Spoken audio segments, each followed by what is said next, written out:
तो ये आपकी फंडामेंटल आइडेंटिटीज़ हैं ट्रिग्नोमेट्री के अंदर। तो ये देखें बहुत दफ़ा मैथ्स के अंदर जो भी क्वेश्चंस आप सॉल्व करते हैं मैथ्स के अंदर बहुत बार आप इसका यूज़ करते हैं। तो कभी आपने सोचा है कि ये आई कहाँ से है?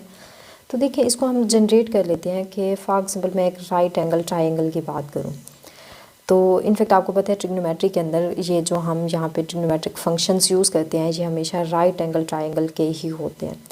तो इसके अंदर मैं फॉर एग्जांपल ये वाला एंगल थीटा ले रही हूँ। तो आपको पता है कि एंगल पहले इनको नेम दे देते हैं। देखिए मैं इसको अगर सी का नेम दे दूँ और मैं इसको बेस मान के बी का और इसको मैं ए का नेम दे दूँ तो आपको पता है कि एंगल थीटा 90 के जो सामने वाला होता है इसको आप हाइपोटेन्यूस कहते हैं और जहाँ पे दोनों एंगल्स ड्रा होते हैं उसको आप एडजेसेंट साइड कहते हैं या इसको हम बेस भी कहते हैं। सेम ये हमारा परपेंडिकुलर या थीटा के सामने वाला जो होता है उसको आप अपोजिट साइड या इसको परपेंडिकुलर भी आप बोलते हैं। अच्छा अब अगर इसके अंदर मैं पाइथागोरस थ्योरम को यूज़ करूं। अच्छा अब इसके बाद ये भी हम देखेंगे कि आइडेंटिटीज़ और इक्वेशंस में क्या फ़र्क है, इनमें भी देखें डिफरेंस होता है। तो अब देखिए इसको देख लेते हैं। अगर मैं सिंपल इक्वेशंस की बात करूं मैं कहती हूँ कि 2 थीटा प्लस 1 इक्वल है 5 के, या एक सिंपल सी ले लेते हैं कि थीटा प्लस 1 इक्वल है 2 के। तो यहाँ से देखें अगर मैं थीटा की वैल्यू फाइंड करूँ तो थीटा की वैल्यू क्या होगी 2 माइनस 1 थीटा इक्वल 1 आएगा। तो मतलब जब मैं 1 प्लस 1 इक्वल करूँगी 2 आएगा तो 2 इक्वल 2। तो देखिए जस्ट एक ही यहाँ पे ऐसी वैल्यू है जो इस इक्वेशंस को सेटिस्फाई कर रही है। तो मतलब अब ये हमारी इक्वेशन होगी। अगर मैं सिंपल आइडेंटिटीज़ की बात करूँ आइडेंटिटी के अंदर इस एंगल थीटा की अगर बात करें तो एंगल थीटा कुछ भी आप कंसीडर कर लें, कुछ भी आप ले लें उसके लिए ये सेटिस्फाई होगा। तो इक्वेशंस और आइडेंटिटीज़ के अंदर डिफरेंस ये होता है, आइडेंटिटीज़ वो होती हैं, ये भी इक्वेशन ही होती है, एक ऐसी स्पेशल इक्वेशन होती है जिसके अंदर आप चाहे x यूज़ कर रहे हैं चाहे उसमें वेरिएबल y है या एंगल थीटा यूज़ कर रहे हैं तो एंगल थीटा की जो भी आप वैल्यूज़ पुट करेंगे उसके लिए वो जो इक्वेशन होगी वो सेटिस्फाई करेगी। तो वो क्या होती है, वो आइडेंटिटी आपकी होती है। बट जो सिंपल इक्वेशन होती है उसके अंदर जो आप यूज़ कर रहे हैं वेरिएबल है एंगल है थीटा जो भी यूज़ कर रहे हैं जस्ट ओनली वो एक या इनफैक्ट दो हो सकते हैं। अगर क्वाड्रेटिक इक्वेशन है तो उसका आंसर 2 आएंगे, क्यूबिक है तो 3, मतलब कुछ स्पेसिफिक वहाँ पे वैल्यूज़ होंगी 1 2 3, कुछ लिमिटेड वैल्यूज़ होंगी जिसके लिए वो आपकी इक्वेशन जो होगी वो सेटिस्फाई होगी। क्लियर हुआ? तो ये आपका डिफरेंस होता है आइडेंटिटी और इक्वेशंस के अंदर। अच्छा आइडेंटिटी के अंदर ये भी नहीं है कि all set of real number के लिए वो सेटिस्फाई होगी, कुछ ऐसे नंबर्स होंगे जिस पे फंक्शन आपका डिफाइन ही नहीं होता। जैसे कि अगर मैं यहाँ पे tan थीटा की बात करूँ तो tan थीटा होता है यहाँ पे साइन बाय कोसाइन थीटा, या अगर मैं कोट की बात करूँ कोस बाय वो साइन होता है। तो आप देखिए जहाँ पे ये हमें ज़ीरो आंसर देगा वो वैल्यू हम नहीं लेंगे। तो आपको पता है अगर आप यहाँ पे सॉरी कोसाइन है, कोसाइन 90 डिग्री जब आप पुट करते हैं तो ये आंसर आपको 0 0, तो ये अनडिफाइंड हो गया। हाँ वो वैल्यू आपने लेनी है जहाँ पे फंक्शन आपका डिफाइन हो रहा हो। तो इस सेकंड के अंदर आप यहाँ पे 0 या उसके यहाँ पे 90 और 90 के मल्टीपल नहीं लेंगे क्योंकि वहाँ पे फंक्शन हमारा 0 दे रहा है डिवाइज़र में, तो वहाँ पे अनडिफाइंड हो जाएगा। क्लियर हुआ? तो खैर अब हम जो कर रहे थे उसको देख लेते हैं।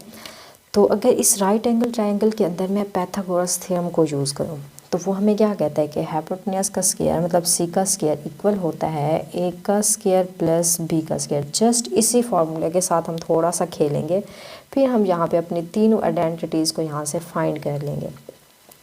अच्छा तो अब मैं क्या करती हूँ, इसको सबसे पहले मैं 3 पार्ट्स में डिवाइड कर लेती हूँ क्योंकि 3 आइडेंटिटीज़ हमने बनानी है।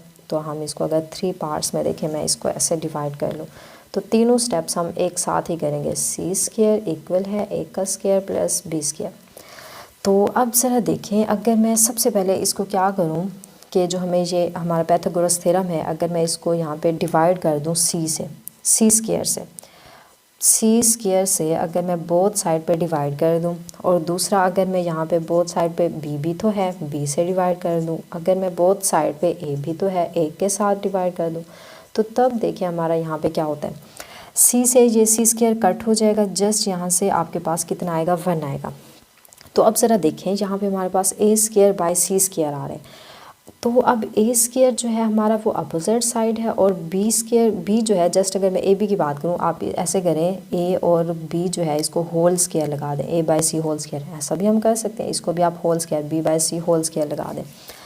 तो अब ज़रा देखें कि अगर मैं इसके अंदर देखूं तो यहाँ पे ए की ए क्या है अपोजिट साइड है, अपोजिट बाय एडजेसेंट आ रहा है और दूसरा हमारे पास b बाय सी है। b की वैल्यू देखिए हमारे पास b जो है वो एडजेसेंट साइड है और c जो है यहाँ पे हाइपोटेन्यूस, सॉरी ये a जो है वो अपोजिट है, b एडजेसेंट है और c हाइपोटेन्यूस आ रहा है। तो मतलब a बाय c का मतलब क्या हुआ, अपोजिट साइड बाय हाइपोटेन्यूस। तो अपोजिट बाय हाइपोटेन्यूस का क्या मतलब है, हमने क्या पढ़ा हुआ है, ये क्या होता है, ये साइन थीटा होता है। तो ये साइन थीटा अब होल का स्क्वायर आ जाएगा। सेम b बाई सी का मतलब अब b हमारे पास एडजेसेंट साइड है और डिवाइज़र में हमारे पास c हाइपोटेन्यूस आ रहा है। तो मतलब ये हमारा किसका फार्मूला होता है, ये कोसाइन थीटा का स्क्वायर एज इट इज़ लगा लें।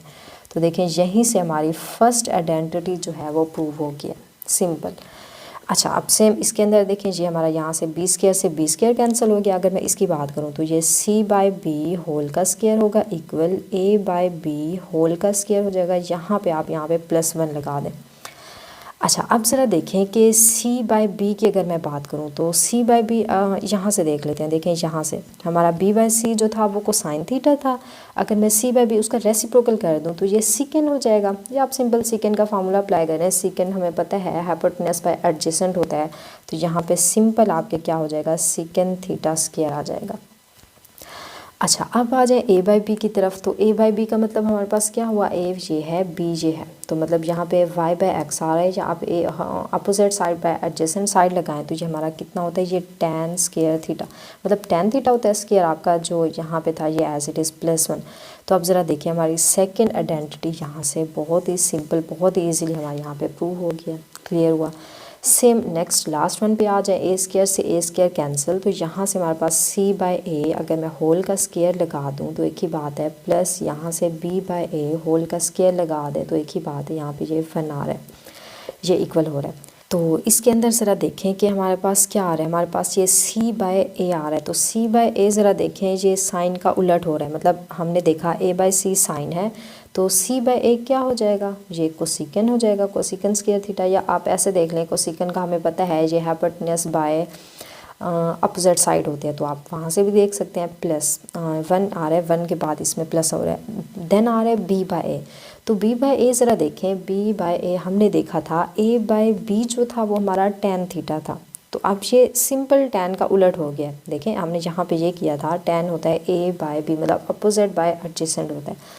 तो हमें पता है जो कोट होता है वो इसका रेसिप्रोकल होता है। अगर हम b बाई ए कर दें तो वो हमारा कोट हो जाएगा, या आप एडजेसेंट बाय अपोजिट साइड लगा दें तो आपको पता है वो कोट थीटा हो जाता है। कोट का मतलब कोट tan थीटा होता है। तो ये कोट थीटा अब जो स्क्वायर था वो एज इट इज़ आप लगा दें। तो देखें बड़ा इजीली हमारी थर्ड जो थी यहाँ पे फंडामेंटल आइडेंटिटीज़ में से थर्ड वाली जो थी वो भी हमने यहाँ पे इजीली प्रूव कर ली।